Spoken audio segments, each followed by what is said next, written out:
Push past 10 Nation, come on in.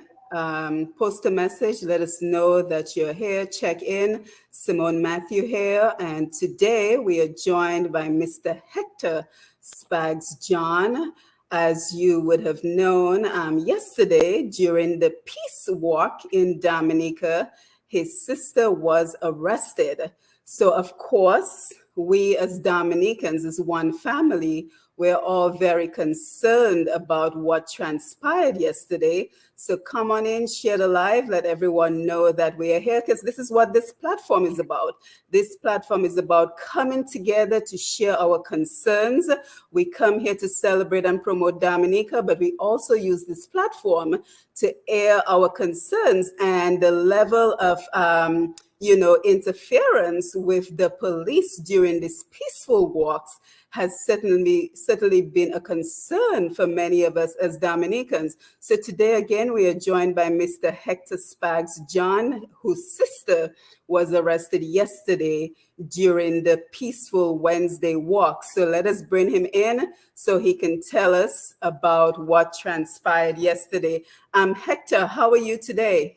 I'm doing fine. Thank you for having me. Thank you to your platform for giving me that opportunity to share on what transpired yesterday, and also to connect with some of our brothers and sisters, and going forward, and how we can help to address some of the concerns that we have in Dominica right now, some real serious concerns in terms of our democracy, and that is important. So I once again thank you for allowing me to be on the platform today. Yes, and thank you so much. And of course, our first question is, how is your sister doing?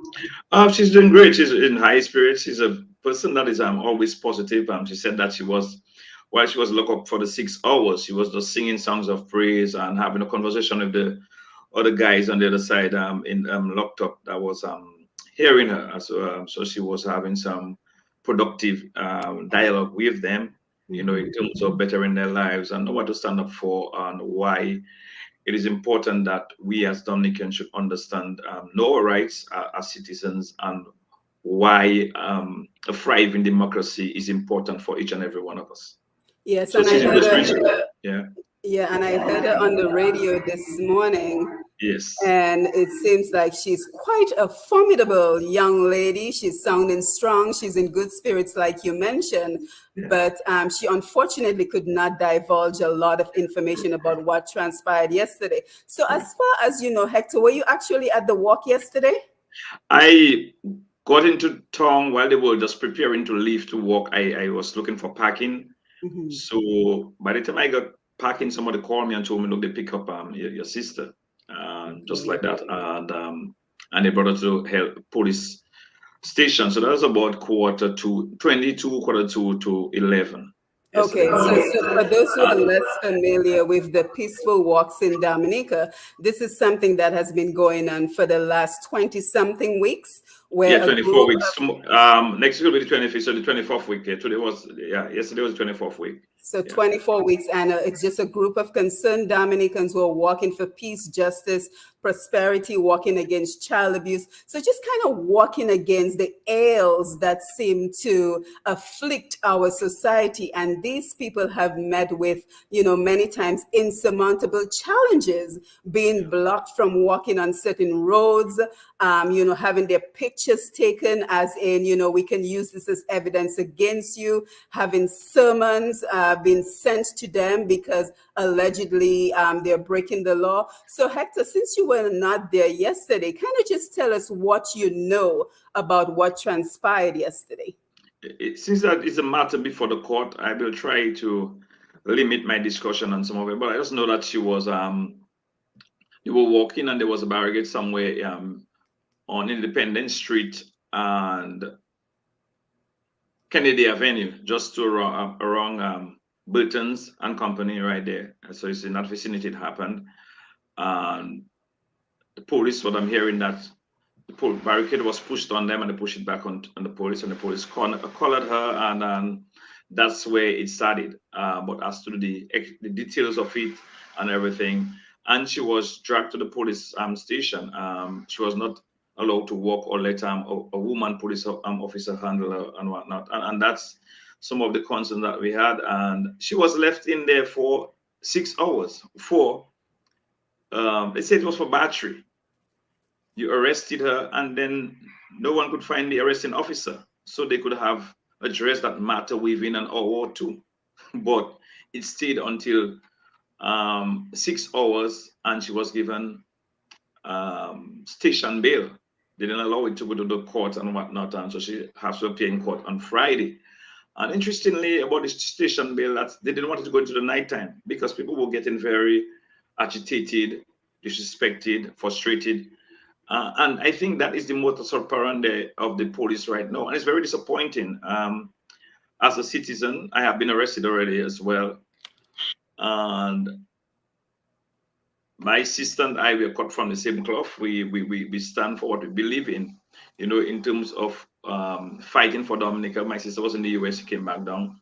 And I've been there. And my other siblings tell me, well, I'm not moving to the US, leave Dominicans alone. But everything that I have, I got it in Dominica. And my parents work hard here in Dominica and survive. So why can I make it here and survive? I'm trying to create the enabling environment for the Dominicans. So I don't see myself as we shouldn't see each other as that color or this color. We should see each other as Dominicans. And that's what the police officer as well. We should see him as a Dominican. He should see us as a Dominican. His role is to protect and serve, not to serve a master, but to serve the entire Dominican population.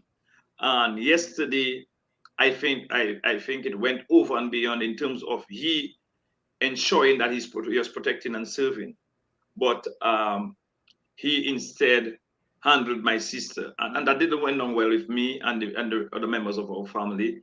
Of my family and friends, the community of Dominica as well, the working community, the workers who have been working you said about the frustration and harassing and intimidation. And I think if the police would just take a step back and reflect, if we allow the people to walk, give them the space to walk, maybe would have been addressing that situation long time. But they would have stopped long time. Mm-hmm. No, I think an important concern that you raised, Hector, is the fact that she was almost manhandled by the police, and the concern that maybe a female police officer should have been available because, of course, your sister is a female. Right, and I heard that the police woman was there, but two other police officers, the one had the handle and somebody else brought her up, and she's not a common criminal. She does have allowed her to walk with them, right with them, and I know she would. I know in my sister is not a troublemaker. Mm-hmm. My sister would not hit a fly. She raised two lovely children. I'm a baby brother. She's my baby sister, but I'm a baby brother. I'm after her. So we had that type of relationship. Mm-hmm. But in the family as well, we were raised to speak our mind. Our parents never taught us to be afraid to speak our mind or to express ourselves or to say what we believe in. Mm-hmm. And that's why I'm an advocate for good, open, and transparent government. Some people might see me as a rebel, but sometimes you have to be a rebel to get your message across. Mm-hmm. You have to, when we're in parliament, you have 7 of us in parliament and 24 or they of the government side, and they will not allow us to speak. When we were elected to go in there and speak, and it goes back to what is happening on the ground with the police and how other people in the communities who want to speak and express themselves, they're afraid because they're intimidated. They have challenges. They might be supporters of the Labour Party and afraid to speak of what is happening to them and what is happening to our country. And that is why yesterday opened the eyes of I got calls from senior police officers. I got calls from lawyers. I got calls from advocates. Now, what are they saying to you? What they're saying, it is going too far. What is happening right now is going too far. You arrested all the members of parliament on the opposition side. Almost each and every one of us got, even the Freedom Party, got a summons or arrested or there are some others now who got summons just for walking. Mm-hmm. But no, you're getting these people there incensed, you're driving them to anger, and now you're creating an atmosphere that is tense. People on the edge, people react. But if you create, as a police officer, you should be able to have a dialogue with your citizens. If people are doing wrong, try to get them on the right side, or if you have to be arrested or charged, I have no problem with that. But you shouldn't be the instigator. You should be protecting and Yeah, saving. and I think it raises an important concern, Hector, and thank you again for joining us. And we want to thank everyone who's on the Facebook Live. Marilyn Alcindor, one day they will pay for this foolishness. Marilyn also says the police are not for the citizens and they're going to regret it. Clyde Gregoire, great to see you. The police needs to stop the confrontation with people. This is a very common problem and needs to be looked at seriously. And Peter Thomas, thank you for being here. So everyone come on in, post a message, share the live, let everyone know that we're here. And Hector, Marilyn brings up a very important point, which is where I was going next. Because, I think many Dominicans are getting the sense that the police is against them. Because when, for example, you're limited in terms of the roads that you can traverse on a Wednesday, because remember, when you block the roads, you're not just blocking it from the peace walkers. You're blocking it for the common citizen. And then when you see the police block off a particular road that leads to a particular business because the walkers were protesting outside of the business, what is the message that the police is sending to the citizens? And that is a serious. Yesterday, I experienced that on several fronts because they blocked all the roads coming around the police headquarters. So you have Digicel main office is on that street right there on Bath Road, in the intersection of Bath Road and Cox Street. You have so employees of Digicel, they were blocked and had to park by the PSU building and walk down Boys Avenue, and they were just asking to just go through to carry some stuff that they have on the vehicle, and they were prevented. They had to park the vehicle outside and carry it. It was ridiculous that people, another young lady that working DABs or DBs was walking through the police area, police headquarters area, that they were allowing people to walk through to go, and if they were to go into some business, and she was manhandled by a police officer. And so, and you're hearing the talk around roads of people frustrated, they're not going to get some things done, and they cannot pass. They got to go to the financial center. That's where you have a lot of the business being done. People go to the financial center and do, and the business employees and whatnot, and people prevented from going to the financial center. And you had blockages all over the place. So that is the challenge that you have. It is frustrating, not only frustrating the workers, but also frustrating citizens who want to do their business. Also hampering business in some of the business places where, because they are blocked in, nobody can go in there and do business. So they may be losing monies during that time as well. So when you lock up the place for 6-7 hours, what is the benefit? No parking is a problem. Russo, you cannot park here, but no parking area. So it's just a total mess, total challenge. And I think the police should rethink that. I think the police should be big enough to call the organizers as well and say, let us have a dialogue. Absolutely. You walk in on Wednesdays, we will walk with you, provide security, so there will not be any trouble going through the areas you want to go through. You walk through, and we will escort you. That should be the role of the police. So you will avoiding them clashing with anybody else, and you also allow they will walk fast. They will walk or go about the mission and stop blocking or not blocking any area. You will provide that level of support to the workers and also protection, and it also help things run smooth. But instead of blocking the road, if the workers in an area and people want to pass, you just ask the blockers and the workers, so please just go on the side of the road, allow that vehicle to go through, and that will make things easier. But it's creating the walking is creating a problem for the government. The awareness, it's bringing awareness to the people. We will begin to ask, what is going on? Why people walking every Wednesday? What are the challenges? Why the government is not responding to some of the concerns that they're raising? Child abuse, domestic violence, infant mortality, or the increase of death at the hospital. Our problem for democracy, the electoral reform. And these are concerns, genuine concerns that Dominicans have. Agriculture, markets for farmers, unemployment, the drug situation, a lot of young men on the street now, how are we going to, as citizens, work together to ensure that we try to solve this problem or curb them? But the police has a very important role to play in that. Community policing. When I was directly involved with the National Youth Council in the 90s, there was a POID, I can't remember what the acronym stands for, but there was a police youth group, and but they were doing community policing. The police was working with the community. So a police officer would come to a community and get assistance to help solve a problem. Right now, you don't get young people working in the police. You don't get citizens working in the police because they've been harassed, been frustrated, been intimidated by the police. You have a young man, a gentleman from Granby recently saying that police has visited his homes 4 times, harassing he and his wife. I'm not saying there might not be a genuine concern or problem, but sit down with the gentleman, have a dialogue with him, let him know what's going on, that even though he's your son or whoever is involved in illegal activities, and he might be harboring whatever in your home or whatnot. If you don't want us to come back to your home, speak to your son and see how we can solve that problem. There are different ways to deal with situations like that. But instead to go to the man home 4 in the morning and harass him at that age, an elderly in his 80s, and his wife. So these are the type of things you want the police to begin to want, and the community as well. I do not want anybody to break the law, but I want their rights to be respected.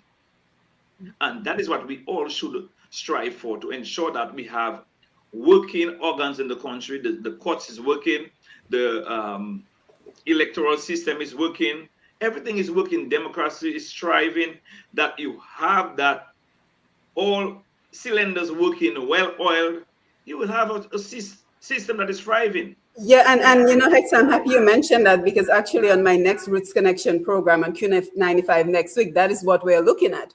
How is, you know, the potential for best practices in law enforcement? What happens when the law is allowed to practice without the external pressures that seem to be placed on it? Because if you have someone barricading someone else's business, the police barricading somebody's business, that is clearly a mandate that is coming from the government.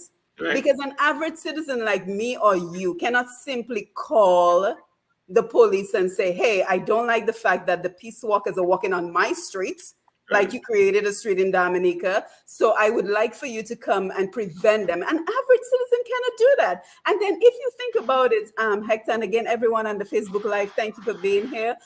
We will come over for your comments in a little while. If you think about it, Hector, right? The average person looking from the outside looking in, if the barricades were not there and the folks were allowed to simply walk the streets, none of this would happen. Nothing. Because they would walk the streets, they would do their singing, their chanting, their praying, and they would go on their merry way.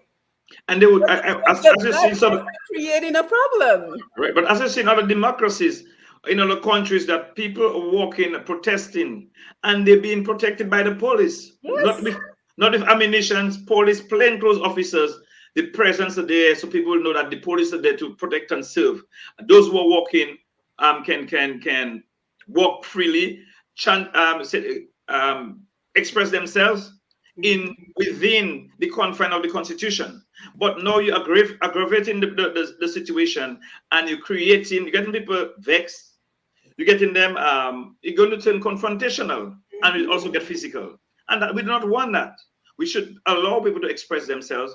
And that is what the country has become. And it's a sad situation where my dad told me some years ago that elections before was about 3 months, that we campaign, and after the election, who win, everybody, when the person is, they found out who win the election, which government, they form the government, everybody gets back together, who was working with each other or going to the farm doing kudme, everybody back together. But now we have that lingering political hate being pumped into citizens, that lingering political divide. On the radio, the narratives have not changed. The government is there for 22 years, and they have not said, okay, let me pull back on the narratives on the radio. But they have more radio programs blasting and pushing vile comments at citizens. I'm not saying that I'm a saint, but I'm saying that if the government begin to change the narrative, or begin to do what they need to do in terms of ensuring that we have employment for our young people, creating the enabling environment, the farmers get the type of technical and financial support that they deserve and not be victimized because of the color or the community that they came from.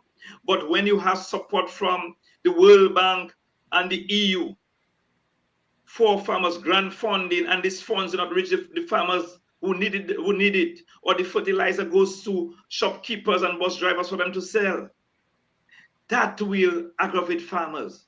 That will have your community unstable. That will have people on edge. That will vex the farming community. That will vex the bus drivers. That will vex the other sectors of society, the different demographics.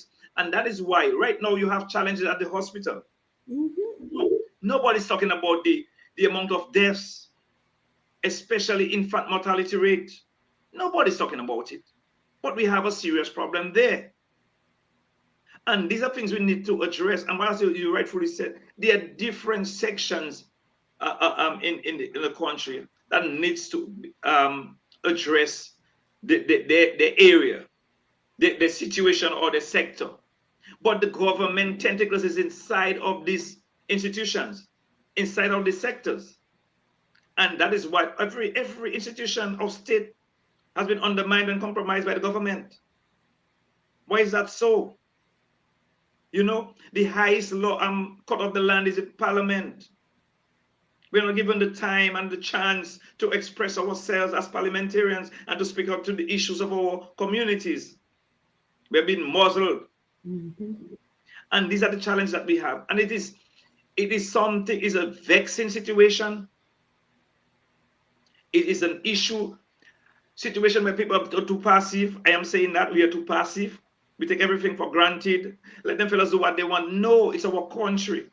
And that after 22 years of that, Doc, I am, as a citizen, I am here genuinely to make my contribution to, even before I was in politics, I was already contributing to the development of my country as a young community organizer, maybe started at the age of 13, always involved in my community, always involved. So getting into politics was a natural progression. You know, I was involved when Mr. Williams was out, Earl Williams doing his law degree. I was more or less the parent. People used to call, even Mr. Austri, the member of parliament for Cottage, used to call me, I'm deputy parent, because I would call him, he was the minister of communications and works at that time. And I would call him for assistance in getting sand to the community for us to do some patching on our roads, and he would have make it available.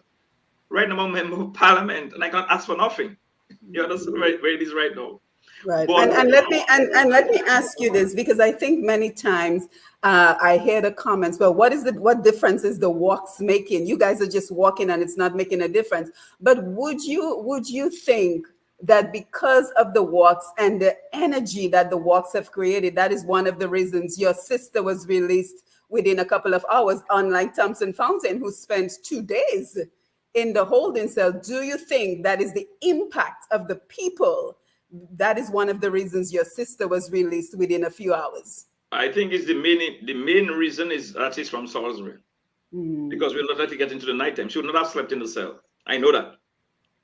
They would have some things they would have to deal with. I'm not speaking about being violent, but we know that she didn't do anything, and it's not to say it's a criminal offense or something. It's just, as you said, battery. A matter that should be dealt with within an hour.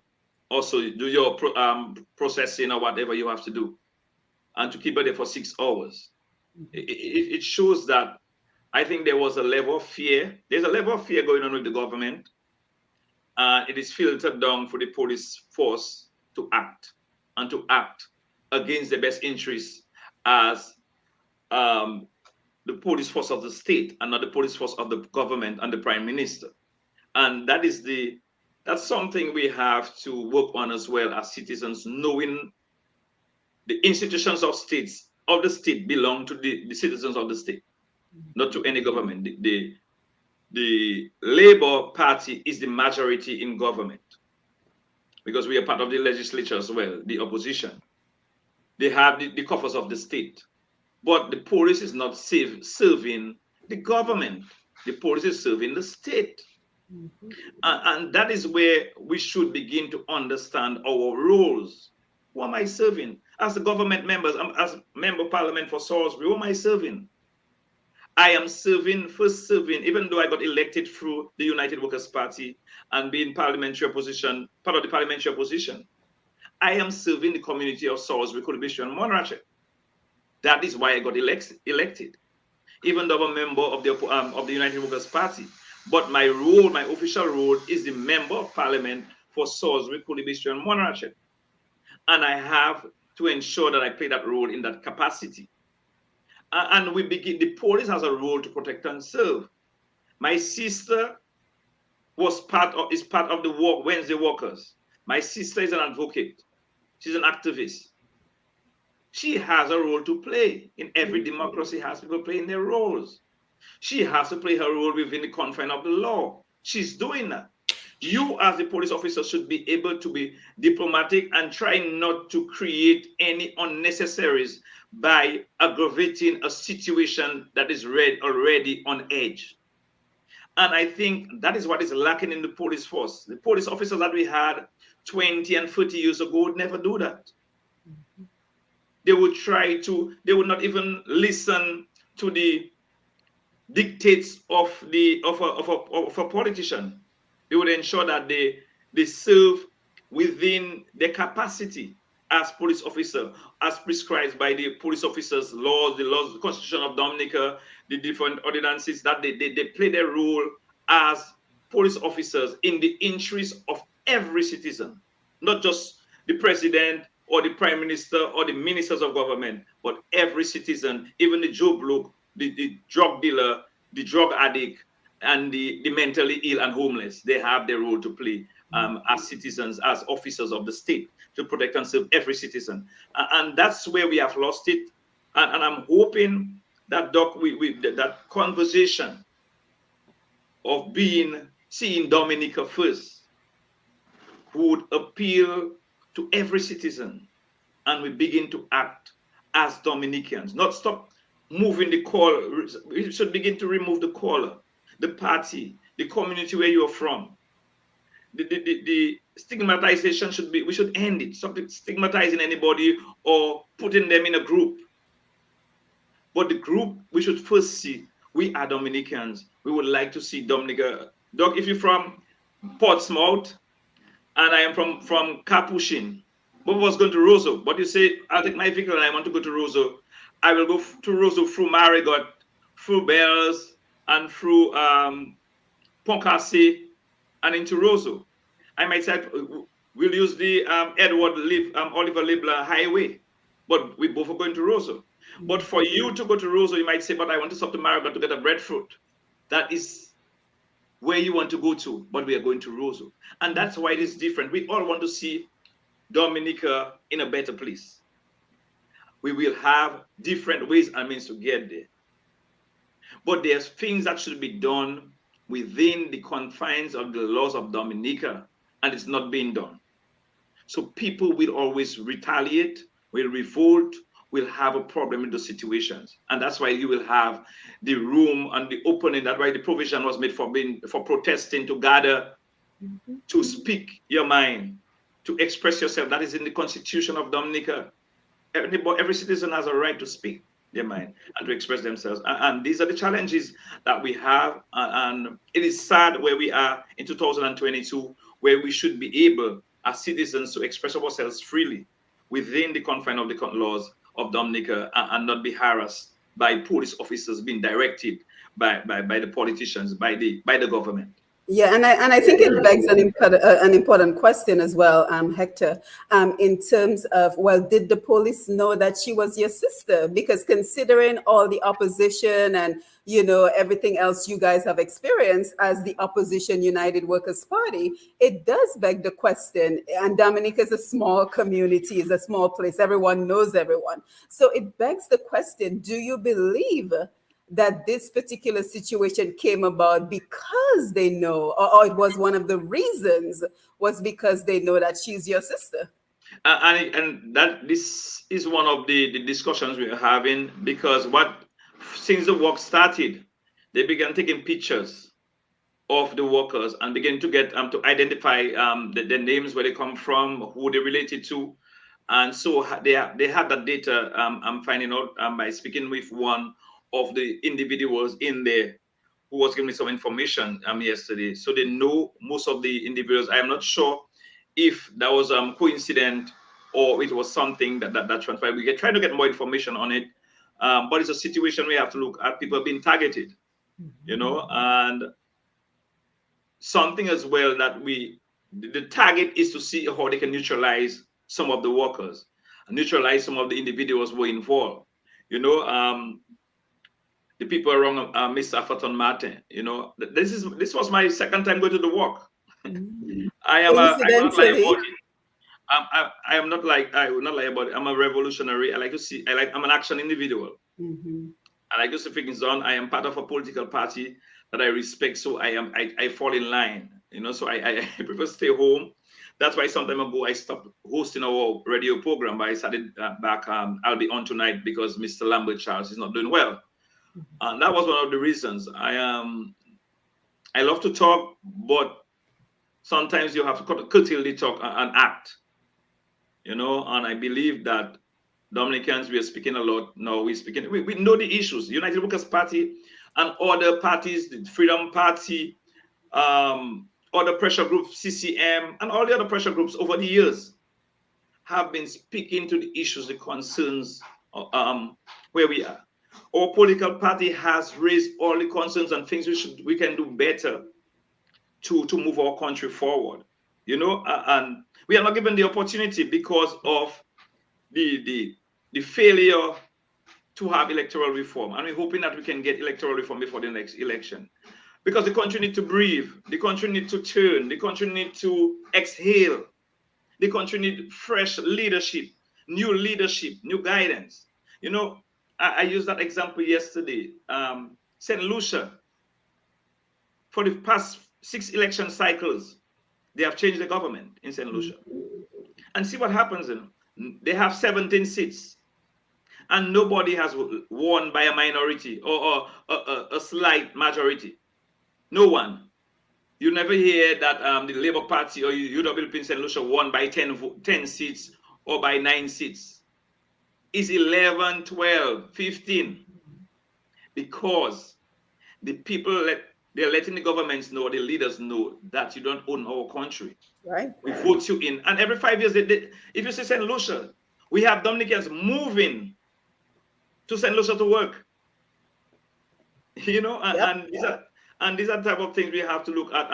But the bottom line of it, Doc, is the if you have a working, thriving democracy, you will have a working, thriving economy, because the government that is there will work in the interest of the people, work with the people, and ensure that they're independent, they're self-dependent, ensure that they get markets for them, ensure that our young people who go to study, when government make commitments to pay these universities, they get paid, and our students will not be frustrated in overseas. These are the type of things we would like to see a government do, to ensure that we have markets, we have a cash crop, we have our people at work, not just being in NAP for 8 years and not be able to go to the bank to get a loan.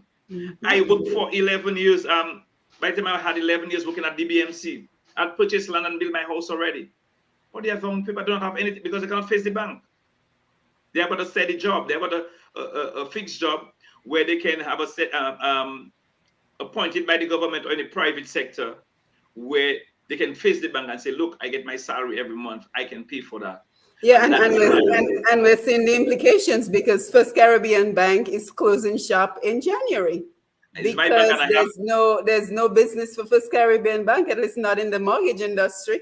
Right, it's my bank. That's why I took my mortgage 2002. I took my mortgage, right? Right now I have, and it's at that bank. Now I have to transfer, I have to go to another institution. because Wow. they are leaving. Mhm. But it's going to affect our correspondent banking. Yep. We only are going to have our national bank, the Republic Bank of Trinidad and Tobago, and our credit unions. Mhm. Because the government built spent how many millions of dollars? They said maybe $300 million on housing, building apartments all around the country. We never took loans from these banks. The people that they give houses still cannot take loans, but because most of them are not employed. They do not own these properties. Trying to go to the bank and take a loan and build something else because none of them have title for the small houses. None of them have title for shorter titles for the apartments. So these banks are not savings alone cannot move an institution. They make the interest when you take loans. Nobody's taking loans. A few civil public officers taking loans and private people in the private sector. But on a national level, people were given apartments. And we're not saying, I'm happy that some of them get apartments, but there should be a way where they pay something for these apartments. When you had the housing development by the Labour Party of Patrick John, the housing development by the Freedom Party of Mary Virginia Charles, the housing development by the United Workers Party of Edison James. People took loans. They were low-cost housing. But these people took loans and they paid the loans, even if it's 20 years or whatever. But they paid out the loan. Now they have the titles in their hand. They own these properties. Yeah, and a child of the Patrick John housing scheme, which I am. That is how it was done. We Right. got a house, but we also got a mortgage. Right. Even though it's 300 you're paying or 200 you're paying, and then there's a program called Rent to Own. Yep, and they're implementing that in one of the Caribbean islands. I just heard it on the news recently.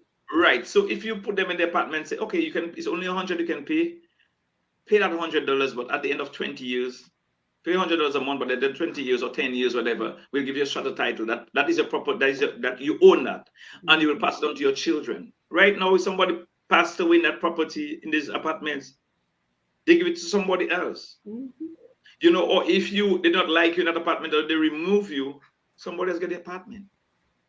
And it's not supposed to be like that. There's some people who have their own land. If you give them maybe $60,000 or you have them build a 2-bedroom house on their property, they own it. That is their land. You might only pay $100,000 or $120,000 to do that. That individual own that property. Now you say you spent 200 or 400, 300,000 to build a 2-bedroom apartment for somebody, which is ridiculous. But that the person does not own that. And they borrowed time. Now some of them are having central issues in terms of the raw sewage, the lighting, floodings, a lot of things happening there. Some of the people they have in these apartments are people who are well off. Who can have their own property, who can rent their own houses and build their own houses. And not people who really in need. And these are the type of situations that I'm hoping that when the housing department or the housing division do the evaluations that they started somewhere in Sansove, that they will ensure that the people who are in these apartments are people who really need. But also, you want these people to have some work to do. Yep. So pay their mortgage, their light bills. So it is very difficult, the water bills in these apartment buildings. So the situation is very grave, and it all goes back to a thriving democracy, a strong police force, a strong government, strong institution of state. That is what you like to see happen. And that's what my sister and the workers with Afimate would like to see happen on a regular. That's what we like to see in the country. I worked in the banana industry for 16 years, Doc. And in the 16 years, I see men and women who couldn't read and write raise their children, build homes, change their vehicles every 2 years. I saw that. Not nobody tell me, because there are farmers who come there and would make trouble with me for putting a wrong code, and when they find out that they didn't have the code correctly, or they put somebody else's code because they couldn't read and write. But we treat them as low-class citizens. We treated them as farmers who had the agriculture as 85% of our GDP. That's the role they played. They were making money and sending their children to school. These children would not have to gravitate to the urban and suburban area like the Fonkoles and the stock farms and the Yampis, putting added pressure on the small communities, and the Dailies and Laplanes and Cassibrus and Calibishis are empty because they cannot find employment. And the lands are abandoned. The lands are still there. How do we get them, these young people, back into agriculture? Make agriculture sexy again. Give them the technical and financial support to go back to the field. Do not get support for them and take the support and divert it to something else or get to somebody else. Ensure that these farmers gain the confidence of the leadership of the state, the Ministry of Agriculture, the other ministries, line ministries, to assist them, the fishermen, to ensure that they're productive and not getting funding for the fisher folks, for the farmers, and they're going elsewhere, getting funding for housing and people who are not in need of housing, getting bid for those in need. These are the challenges we are facing. And that is why I commend the workers, I commend the advocates. And I mean, Doc, I have been burned, fried, everything. I've been through the fire for the past 13 years. I've been in elective politics. People don't know the type of sacrifices some of us are making. Honorable Lennox Linton, Danny Lugie, and the other members of United Workers Party. It's a lot. My salary now, Doc, is $2,010 plus allowances, making $2,700. I was getting that 25 years ago in the BMC. Wow. Wait, repeat that. You were getting that, what, 25 years ago? As an employee at the BMC, the Dominica Banana Marketing Corporation. So it was about the money I would back in the US already. It's not about the money. Right. It's about making a genuine contribution towards the development of our country, putting our country in the right hands, putting our country in the right direction, creating opportunities for our young men and women who are just languishing on the roadside. They have young men and women who are in their 30s and still at their parents' home. Yep. My dad told me by the time you're 16, 17, that you had to leave home. Because you're already working and you have to employ yourself. But parents, happy the children were with them. They will not want the children anywhere else, but they would like to see the children grow. They would like to see the children go to work and come back home and say, Dad, I will pay the light bill or the cable bill. Right. And your dad will say, you can send the house, just save your money for you to buy something, buy a piece of land, build a house. I want you to be empowered as well. Or save your money so you could go out to further your studies and I will assist. But right now, the government giving you promissory notes that are empty.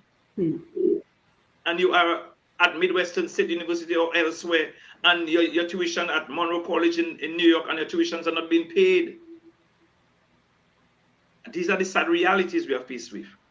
Right, and it just means that there's a lot of reasons that the walkers walk every Wednesday, because you've done an incredible job of kind of just outlining many of the concerns on the ground, and not everyone can, leave Dominica. Some people have to stay back and fight the fight, and some of us have to go out to create the opportunities that are lacking in the country. But I think the most important thing that you mentioned, Spags, and I know you have a long day, so we're going to wrap up in a little bit, but I think the most important point that you mentioned in terms of how the police is dealing with the walkers is that community policing. Because when the citizens see how you deal with the common folk on the ground, and then you have an investigation and you're looking to the same citizens to assist you, what are the implications for police communities? So I want you to comment on that. But before we do, I want to make sure we take the comments on the Facebook Live before we wrap up. So let me just grab a few comments and then you can answer that question, and then we will wrap up in a little bit. So let's see. Peter Thomas, good morning. Merlin, good morning. Peter Thomas also says Dominicans need to take to the streets in large numbers. There is no way the jail cell can accommodate 10,000 people. And he also says this nonsense democracy is under serious threat. Anthony Simon, always great to see you. Answers about the missing 12-year-old Kanisha Etienne. So instead of spending time harassing the peace walkers, maybe more time and resources should go into important cases like Kanisha Etienne and all the unsolved murders in Dominica. Peter Thomas also says so many pedophiles roaming the streets of Roseau. Why can't the police department address the situation? Alyssa Irish, great to see you. Morning, the mayor has joined the convo. Nice to see you, Alyssa. Dominic Thomas, what is going on? I'm Dominic. We're talking to Spags John, and he's telling us about the arrest of his sister. Thank you for joining us, Dominic. Hi, Spags. It was nice meeting you. Henrietta is watching from Florida. Let's take some comments we haven't taken from other folks. Simeon Joseph, great to see you. Very good point, Spags. The real grassroots man of reason and common sense. Let them think they can play with you. So everyone on the Facebook Live, thank you for being here. I see we have quite an audience. I see Polo is here. Nice to see you. Omar Mornell, Indigenous Bushman. Great to see you. So thank you everyone for being here and thank you for your contribution. Daryl Hector is here. Rosette Prince is here. So Spags, any comments you want to make on, let's see, Addison Esprit, Spags, I'm impressed. Any comments you want to make on the Facebook comments? And then let's kind of wrap up on the importance of community policing and the implications when a situation such as what we saw yesterday with the arrest of your sister comes about. I just want to thank the Facebook viewers. I was called the Facebook power rep. You're the Facebook power rep. I think that's a compliment. Yeah, and the reason why to me it's a great compliment because I was 10 years ahead in terms of utilizing social media to get my message across. The reason why in 2008 I was in New York I was going to school during the election of Obama. Mm-hmm. And I understood I'm a major in IT, and I understood the use of the Facebook platforms to gain support for the young people, get them. So I started using Facebook a lot. Right now, I have a lot of junior ministers on the government side of below me. So I'm the minister of Facebook, the pioneer, and they're 10 years late to understand how to utilize Facebook, how to get a message across. But one concern that I have with some of our Facebook audience, some of them I message them in the inbox them and I respect them. Some of them don't know what you're doing on the ground or what is going on the ground. You might make a comment on Facebook, but they do not know the hard work that you are putting on the ground. I am one of the paragraphs that is nobody in my constituency say they doesn't see me or they haven't got access to me. I always make myself available, and not only to my constituents, but everybody else. If I know of a farmer that was close to me when I work in the industry from Calibishi, and I can go to his funeral, I will go to his funeral. Or if I'm in La Plaine and there's a friend of mine that is ill, I'll pass to go to see them. That's me. Mr. Ivor Stevenson was the parrot for Grand Fond, and he fell ill in March, somewhere 2017, May 2017. And when I'm in the East, I will pass to see him, even though he was on the government side. And that is a type of narrative. That is the type of things we like to see people see us with the others, like Kent Edwards, and I took a picture. And it went during the cricket and it went viral. Ian Douglas and I took a picture as well sometime at my nephew's cousin's wedding, and it went viral. I have nothing against them personally. They on the other side, but I will stand my ground on this side. And I am standing on the side of Dominica. I am 100% Dominican. I am a patriot at heart. Everybody that know that song, I don't know if you know that song, Leve Dominique. I wrote that song. Mm-hmm. Oh, yes. That very patriotic song. It start playing its Independence Time very soon. You'll hear it on the radio 24/7. I wrote that song. And that is what I want people to understand, that we all have a role to play in terms of the development of our country. Addison Esprit, make agriculture sexy again. Nailed it with me. This one, it is, because you have technology at your fingertips. Every young person has a cell phone. You have hydroponics, you have greenhouses. Let these young people get involved in these things. They have the land. Rent the land for them, list the land, Some of them have the parents have their land, but we do not want to create that avenue. Right now in Salisbury, we are thinking of purchasing our own boat, and that is the new fry. We're looking at 100 foot to 120 feet boat with about 2 refrigerated reefers on board. So we're looking at that as a community to purchase. We're trying to get some land. The state is giving us some land, young people some land, 90 acres of land on the Southern York area. Very soon we will get that organized. But we want to get the young people back in producing. There's a lot of young farmers in Salisbury. And not in Salisbury alone. I commend the young women in the Mount Prosper area, the farmers in Lap, all around the country. I commend them. Our problem is market. And we don't have the government promised 2 boats since 2015.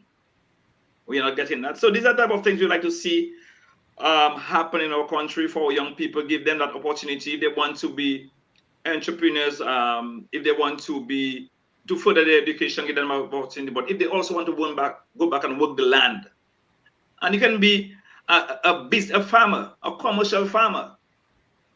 You know, there are farmers in Dominica like D.L.S. Warrington, Cuthbert Vidal, Hilary Shillingford, and I can go on and call names of farmers who are making it, but still they have the challenge with markets right now. You know, and we need to have this discussion. We need to have this type of discussion instead of destroying the fabric of our society. You know, instead of having our young people begging. What $500 can do for a young person in NEP a month? I'm telling you, I tell you my salary, $2,700. I was 25 years ago. So you know things about it. So my salary now as a member of parliament in Dominica is $1,000 US a month. Wow. That's my take-home pay. So when people believe that I'm making that money and I can go back to the US and maybe make that in a few days. Absolutely, in a week. Right. As an IT professional with a degree. Right. You know, and these are the type of things you like to see happen in your country. But I'm here for the long haul, as long as the Lord give me the strength. I'm here to fight on behalf of my country. Yes. And to close with community policing, I just want to bring back the police force one step back. I just wanted to take a breather. Look at what you're dealing with, what you're creating. Because you as a police officer, we're a small community. You as a police officer, you were police before you joined the force. You live in a community, you're a citizen. When you leave the force, you'll be a citizen again. How you deal with people while you're a police officer, that's how they're going to deal with you when you leave the force. And your children. And your children. So you have children, you have wives, you have sisters, you have brothers. The communities are small. Know how you deal with people. Be more accommodating. Be more compassionate. Be more respectful. Be more diplomatic. Be more community oriented. Say I'm taking the police force. I played cricket against the police force. I used to go to the canteen to lunch and play dominoes with the police officers. That was community policing. The police can say, let us go to Dublin and play football this weekend. Or we call the people of Calibishi and say we can play some softball cricket with you. And pay Bush a softball league. Just play from a team. Recently, we have an ongoing football league in the Bowie Football League. This weekend is the game for the 3rd place, and next weekend is the finals. I met a couple of police officers and I told them, next round of the league, join the league with a police team. Build a relationship with the community, and the community will build a relationship with you. If you do that across Dominica, you will understand where we are. Brian Linton, as I close, Brian Linton called the hot seat this morning, raised a very important point, and I experienced it a while ago, earlier on when I came, and I said, but Brian Linton was looking at me, man. So he said that they're police officers who have to bomb right to go to do their work, and they're people who have GA vehicles driving around. I came on the bus stop just across, not the bus stop, the intersection to come to my yard. And the police officer from the Salisbury police station was waiting for a ride to go to court in St. Joseph. Wow. But there are GAs everywhere at any time. There are citizens who are not working in the public sector, in the public sector, who has GA driving, government vehicles driving, and the police force, the police officers can get vehicles to do their work. So you see what I do right there?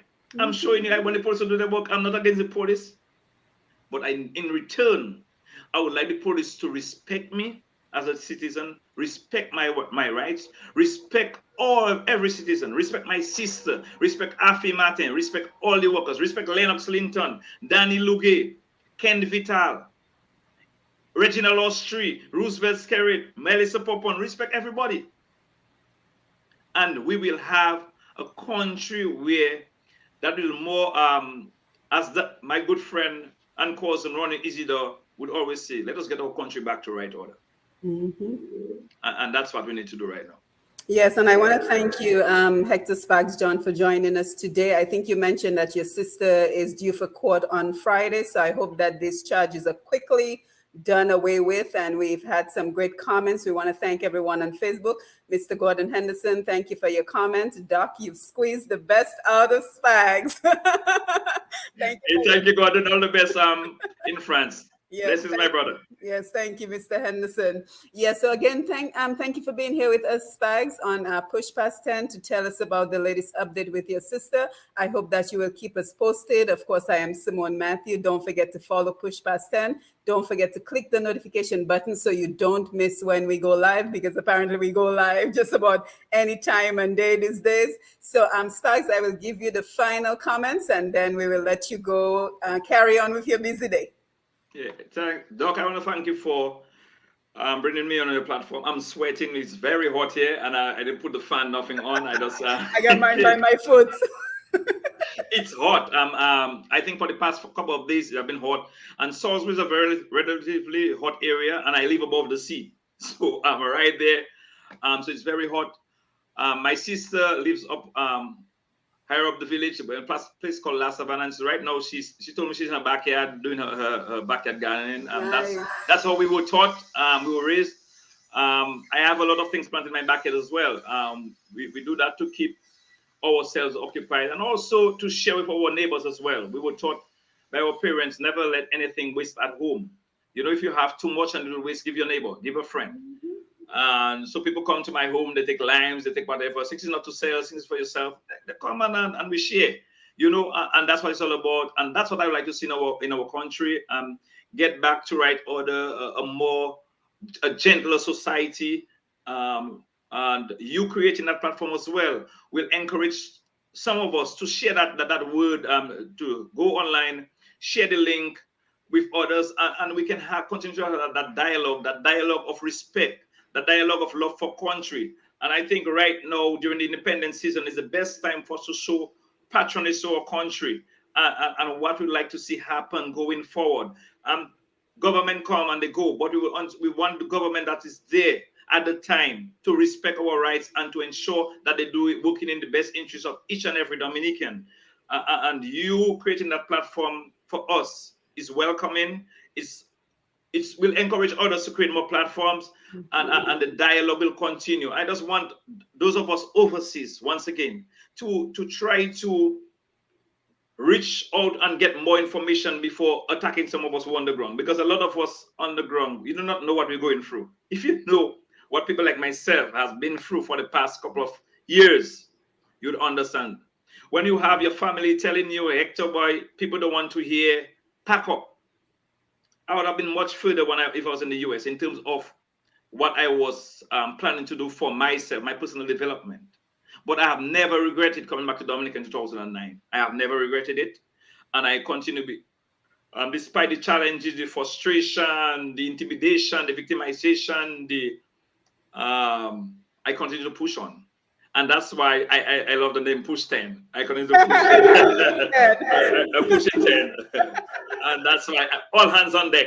Appreciated. Absolutely. Thank you. Absolutely. Well, thank you, Hector Spags, John, and please feel free to stop by to give us an update. We wish your sister nothing but the best. We know that she's in high spirits, and we want to encourage her to remain in high spirits because she has the support of Dominicans at home and abroad with her. Let us just take some final comments. Simeon says, "No, Gordon Henderson, sometimes we underestimate people and never give them a chance. I know what Spags has to offer, and he has all that it takes. A turbulent heart, two sides to a coin, and you can't intimidate and not expect a reaction. We're trying to make a movie by intimidation, and that would be the grounds we would use to say no freedom, no peace, no democracy. We sit strategizing to war. He who creates his own drama deserves his own karma." Patricia Fontaine, I'm glad your sister is safe. Stay strong, my people. And Gordon Henderson, Simeon Joseph, he impressed me today. Well, Spags John impresses me every day. So again, Spags, thank you for joining us. Again, I am Simone Matthew. This is Push Past 10, and we are here to promote and celebrate Dominica, as well as offer a platform where we can air our grievances. We can have these important conversations about the things that impact us. And we see more people are coming in. Laura says, very impressive. Maslin Edwards, great to see you. Good morning. Logged in late, but we'll watch the live later. Peace to all the patriots. So guys, don't forget, share the live, share this message, so we can continue doing the great work that we do. So Spags, again, thank you. Thank you. I'm humbled by your the opportunity. I'm humbled by the comments from our the viewers. That gives me the energy to move Yes. on every day. When I walk the street and an elderly folk tell me, or even a liberator come on the side and say, "Keep on going, Sparks. You're doing it for Dominica," Yes. and that gives me the energy. And sometimes it's not all about the money, but also the satisfaction you bring to your citizens, Dominicans, the people that you serve, and the way they look at you and see you as a fighter in the true sense, not a fighter against them, but a fighter for them and with them. And that's what I'll remain. Thank you once again for the opportunity. Yes, and you said it very well. We each have a role to play, so let us continue playing our role. Maslin, great to see you. Fidinia Carbon, good morning. So again, thank you, Spags, and enjoy the rest of your day. Push 10. Push All past hands 10. on deck. Oh, it's past 10. Oh, come back again. Repeat. It's push past 10. It's my book. Push past 10, but I said push 10. All hands on deck. All hands on deck. I like it. Take All care. right, take care. All right. Thank you guys for being here. Take care.